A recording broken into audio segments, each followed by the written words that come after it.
बिस्मिल्लाहिर्रहमानिर्रहीम। अस्सलाम वालेकुम। उर्दू मोरल स्टोरीज़ में आप सब दोस्तों को खुशामदीद।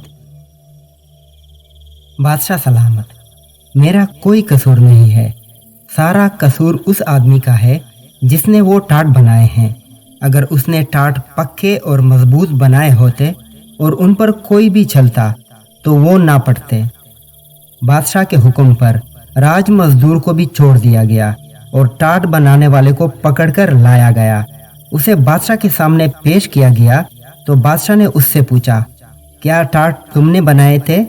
जी हाँ हुजूर, मैंने ही बनाए थे, उस आदमी ने जवाब दिया। तब तो सारा कसूर तुम्हारा है, बादशाह ने गरज कर कहा और उसने उसे फांसी पर चढ़ाने का हुक्म दे दिया।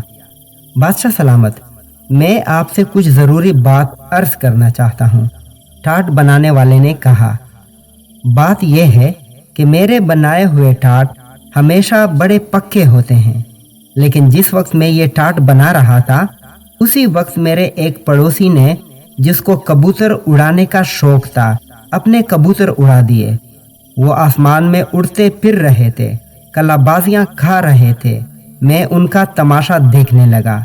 उसका असर मेरे काम पर पड़ा और मैंने टाट छिद्रे और कमज़ोर बना दिए। कसूर मेरा नहीं बल्कि उसी कबूतर बाज का है। अब बादशाह के हुक्म पर टाट बनाने वाले को छोड़कर कबूतर बाज को पकड़कर लाया गया। फांसी की सजा सुनकर कबूतर बाज ने बादशाह से कहा, जहां पना, ये ठीक है कि मुझे कबूतर उड़ाकर उनका तमाशा देखने का शौक है, लेकिन इसमें क्या बुराई है? अगर आप मुझे फांसी पर चढ़ा देंगे तो इससे किसी का भला नहीं होगा। किसी बेगुनाह की जान लेने से ये कहीं बेहतर है कि आप चोर ही को कत्ल करा दें। तब लोग चैन और आराम से जिंदगी बसर करने लगेंगे। हाँ ठीक है, बादशाह ने कहा, सारा कसूर चोर ही का है। और उसने हुक्म दिया, चोर को पकड़कर लाया जाए और उसको फांसी पर चढ़ाया जाए। जल्लाद फौरन चोर को पकड़ कर लाए और उसको फांसी के फंदे के नीचे खड़ा कर दिया, लेकिन मालूम हुआ कि उसका कद जरूरत से ज्यादा ऊंचा है। उसके पांव किसी तरह जमीन से ऊपर नहीं उठ रहे हैं। बादशाह को इसकी इतला दी गई तो उसने झुंझला कर कहा, अहमक कहीं के, ये छोटी सी बात भी मुझसे पूछते हो? चोर का कद जरा सा लंबा है तो तुम किसी ऐसे आदमी को क्यों नहीं पकड़ लाते जिसका कद जरा सा कम हो? इतनी मोटी सी बात भी तुम्हारी समझ में नहीं आती। जल्लाद दौड़ते हुए नजदीक के चौराहे पर गए। एक छोटे कद का आदमी आटे का एक बोरा पीठ पर उठाए जाता हुआ नजर आया। जल्लादों ने फौरन उसको पकड़ लिया और लाकर फांसी के फंदे के नीचे खड़ा कर दिया। वो छोटे कद का आदमी चीख रहा था और जल्लादों से पूछ रहा था कि मेरा क्या कसूर है, मुझे क्यों फांसी पर चढ़ाना चाहते हो? इतने में खुद बादशाह भी तमाशा देखने उधर आ गया। वो आदमी बादशाह से गिड़गिड़ा कर कहने लगा, मेरे मालिक, मैं एक गरीब आदमी हूँ, पहाड़ से लकड़ियाँ लाकर बेचता हूँ और लोगों का सामान ढोता हूँ। इस तरह अपने बाल बच्चों का पेट पालता हूँ। आखिर मैंने कौन सा गुनाह किया है? किस बात के लिए आप मुझे फांसी देना चाहते हैं? अरे अहमद, मुझे इसका क्या पता कि तुम्हारा कोई कसूर है या नहीं।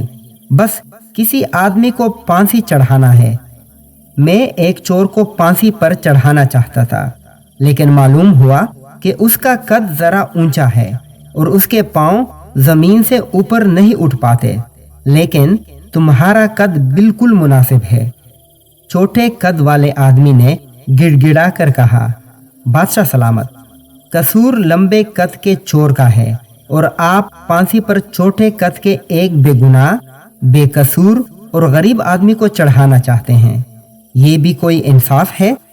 चोर जरूरत से ज्यादा लंबा है तो उसके पांव के नीचे एक गड़ा खुदवा दीजिए, फिर सब ठीक हो जाएगा। उसकी बात बादशाह को पसंद आई। उसने ऐसा ही करने का हुक्म दिया। जल्लाद दोबारा चोर को पकड़ लाए उन्होंने उसको फांसी के फंदे के नीचे खड़ा करके गले में फंदा डाल दिया और उसके पांव के नीचे घड़ा खोदने लगे।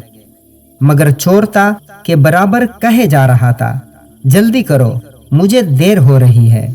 बादशाह को बड़ा ताज्जुब हुआ और उसने पूछा, अरे तू मरने के लिए क्यों इतना बेताब हो रहा है? चोर ने जवाब दिया, बादशाह सलामत, अभी अभी जन्नत का बादशाह मर गया है।